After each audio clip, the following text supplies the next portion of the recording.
નમસ્કાર મિત્રો, સ્વાગત છે તમારું આપણી આ યુટ્યુબ ચેનલમાં જેનું નામ છે ગુજરાતી જીકેની જમાવટ।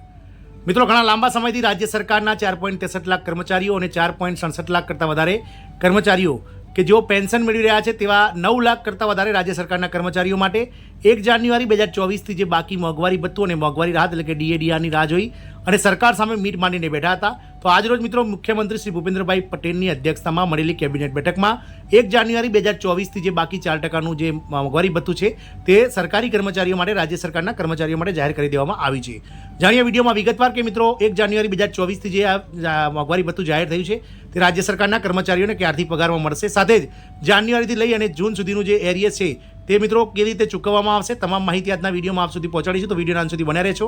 જો તમે ચેનલમાં નવા હોય તો અમારી ચેનલને સબસ્ક્રાઇબ કરી બાજુમાં રહેલું બેલ આઇકોન દબાવી ઓલ નોટિફિકેશન ઓન કરી લેજો, જેથી કરીને ચેનલ પર મૂકવામાં આવતા વિવિધ ભરતીઓના નોટિફિકેશન, વિવિધ ભરતીઓના પરિણામ, જીકેના વિડીયો અને સરકારી કર્મચારી પેન્શનર્સ યોજનાઓને લગતા પરિપત્રો તમને સરળતાથી ચેનલના માધ્યમથી ઉપલબ્ધ થઈ જાય। તો મિત્રો, રાજ્ય સરકારના 9.44 લાખ જેટલા પેન્શનર્સ અને કર્મચારીઓ માટે ખુશખબર છે। મોંઘવારી ભથ્થામાં 4%નો વધારો જાહેર સરકાર દ્વારા કરી દેવામાં આવ્યો છે। આ મોંઘવારી ભથ્થું 1 જાન્યુઆરી 2024થી લાગુ પડશે। મિત્રો, આપ સૌને જણાવી દઈએ કે લોકસભાની ચૂંટણી પહેલાં કેન્દ્રીય કર્મચારીઓ માટે કેન્દ્ર સરકાર દ્વારા ગત માર્ચ મહિનામાં જે છે તે મિત્રો 1 જાન્યુઆરી 2024થી 4% મોંઘવારી ભથ્થામાં વધારો કરવામાં આવ્યો હતો અને જે 31 ડિસેમ્બર સુધી 46% મોંઘવારી ભથ્થું હતું તેને વધારીને 50% કરી દેવામાં આવ્યું હતું। જ્યારે રાજ્ય સરકારના કર્મચારીઓને મિત્રો 29 ફેબ્રુઆરીના રોજ જે 1 જુલાઈના રોજ વધેલ 4% મોંઘવારી ભથ્થું વધારી અને જે 42% હતું તેને 46% કરવામાં આવ્યું હતું અને કેન્દ્ર સરકારના ધોરણે જે 4% મોંઘવારી ભથ્થું 1 જાન્યુઆરીથી બાકી હતું તે કર્મચારીઓને આજ રોજ મિત્રો મુખ્યમંત્રી દ્વારા જે છે તે કેબિનેટ બેઠક બોલાવવામાં આવી તેને મીટિંગ કરી અને પ્રેસ કોન્ફરન્સ દ્વારા જાહેર કરી દેવામાં આવી છે। મિત્રો, મોંઘવારી ભથ્થામાં જે વધારો જાહેર કરવામાં આવ્યો છે 4%નો તેની 6 માસની જે તફાવતની રકમ છે જે 1 જાન્યુઆરી 2024થી લઈ અને 30 જૂન 2024 સુધીની બને છે તે તફાવતની રકમ મિત્રો આગામી 3 પગારમાં 3 હપ્તા સાથે ચૂકવવામાં આવશે। હાલ ગુજરાત સરકાર ફટાફટ નિર્ણયો કરવા લાગી છે। 3 જુલાઈ 2024ના રોજ રાજ્ય સરકાર દ્વારા 24,700 શિક્ષકોની ભરતીનો નિર્ણય કર્યા બાદ હવે સરકારી કર્મચારીઓ માટે મહત્વપૂર્ણ નિર્ણય કરવામાં આવ્યો છે। મુખ્યમંત્રી ભૂપેન્દ્રભાઈ પટેલે રાજ્ય સરકારના કર્મચારીઓને 7મા પગારપંચનો લાભ મેળવતા રાજ્ય સરકારના કર્મચારીઓને કેન્દ્રના ધોરણે મોંઘવારી ભથ્થામાં 4%નો વધારાનો લાભ આપવા માટે તારીખ 1 જાન્યુઆરી 2024થી આપવાની જાહેરાત કરી છે। આ મોંઘવારી ભથ્થાના વધારાનો લાભ રાજ્ય સરકારના પંચાયત સેવાના તથા રાજ્ય સેવાના અને અન્ય એમ કુલ મળીને 4.71 લાખ જેટલા કર્મયોગી કર્મચારીઓ અને અંદાજે 4.73 લાખ જેટલા નિવૃત્ત કર્મચારીઓ એટલે કે પેન્શનર્સોને મળવાપાત્ર થશે। આમાં નિર્ણયનો લાભ લગભગ 9.44 લાખ જેટલા પેન્શનર્સ અને કર્મચારીઓને મળશે। જાન્યુઆરી ફેબ્રુઆરીનો તફાવત જુલાઈ મહિનામાં મળશે। મોંઘવારી ભથ્થાની 6 માસની એટલે કે 1 જાન્યુઆરી 2024થી 30 જૂન 2024 સુધીની 6 મહિનાની તફાવતની રકમ 3 હપ્તામાં પગાર સાથે ચૂકવવામાં આવશે।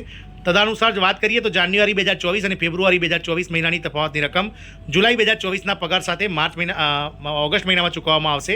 માર્ચ અને એપ્રિલ 2024 જે છે તેની તફાવતની રકમ મિત્રો ઓગસ્ટ 2024ના પગાર સાથે સપ્ટેમ્બર મહિનામાં ચૂકવવામાં આવશે અને મે અને જૂન મહિનાની જે મોંઘવારી ભથ્થાની એરિયસની રકમ છે તે સપ્ટેમ્બર મહિનાના પગાર સાથે જે છે તે મિત્રો ઓક્ટોબર મહિનામાં ચૂકવવામાં આવશે। રાજ્ય સરકાર પર મિત્રો 1,129.51 કરોડ રૂપિયા જે છે તે મિત્રો વધારાનો બોજો પડશે। રાજ્ય સરકાર આ એરિયસ પેટે કુલ મળીને 1,129.51 કરોડ રૂપિયાની કર્મચારીઓને ચૂકવણી કરશે। મુખ્યમંત્રી ભૂપેન્દ્રભાઈ પટેલ આ કર્મચારી હિતકારી નિર્ણયના અમલ માટે નાણાં વિભાગ દ્વારા જરૂરી આદેશો કરવા અંગેની પણ સૂચનાઓ આપવામાં આવી છે। શું છે મોંઘવારી ભથ્થું? તો મિત્રો, મોંઘવારી ભથ્થું એક નાણું છે જે સરકારી કર્મચારીઓને મોંઘવારી ભથ્થા દર 6 મહિને સરકાર દ્વારા વધારવામાં આવે છે। સરકાર દ્વારા જીવન ધોરણ જાળવવા માટે અને નાના સરકારી કર્મચારીઓ, જાહેર ક્ષેત્રના કર્મચારીઓ અને પેન્શન ધારકોને આપવામાં આવે છે।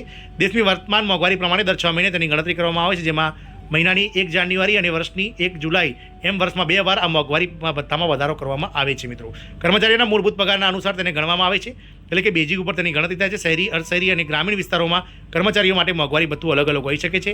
મોંઘવારી ભથ્થું જે છે તે મિત્રો ઓલ ઇન્ડિયા કન્ઝ્યુમર પ્રાઇસ ઇન્ડેક્સના દર વર્ષે ભારત સરકારના શ્રમ મંત્રાલય દ્વારા જાહેર કરવામાં આવતા દર મહિનાના આંકડાઓ પર દર 6 મહિને નક્કી થતું હોય છે। મિત્રો, આપ સૌને જણાવી દઈએ કે મિત્રો 1 જુલાઈ 2024થી જે છે તે મિત્રો નવું મોંઘવારી ભથ્થું શરૂ થઈ ગયું છે અને આશાઓ એવી સેવાઈ રહી છે કે મિત્રો આગામી જે બજેટ રજૂ થવાનું છે જુલાઈ મહિનાના અંત સુધીમાં તેમાં કેન્દ્ર સરકારના કર્મચારીઓ માટે 3 અથવા તો 4% મોંઘવારી ભથ્થું જે છે તે મિત્રો સરકાર વધારી શકે છે। આમ ગુજરાત સરકારના કર્મચારીઓને હવે કેન્દ્ર સરકારના ધોરણે મિત્રો 50%ના ધોરણે જે છે તે મોંઘવારી ભથ્થું ચૂકવવામાં આવશે। મિત્રો, આશા રાખીશું કે રાજ્ય સરકારના 9.44 લાખ કર્મચારીઓ કે જેઓ મિત્રો કાગડોળે આ ડીએ અને ડીઆર એરિયસની સાથે જે છે તે મિત્રો રાહ જોઈને બેઠા હતા 4% વધારાની, તે સરકારે જાહેરાત કરતા હવે કર્મચારીઓ જે છે તે રાહતનો શ્વાસ લેશે। મિત્રો, જય હિન્દ, અસ્તુ।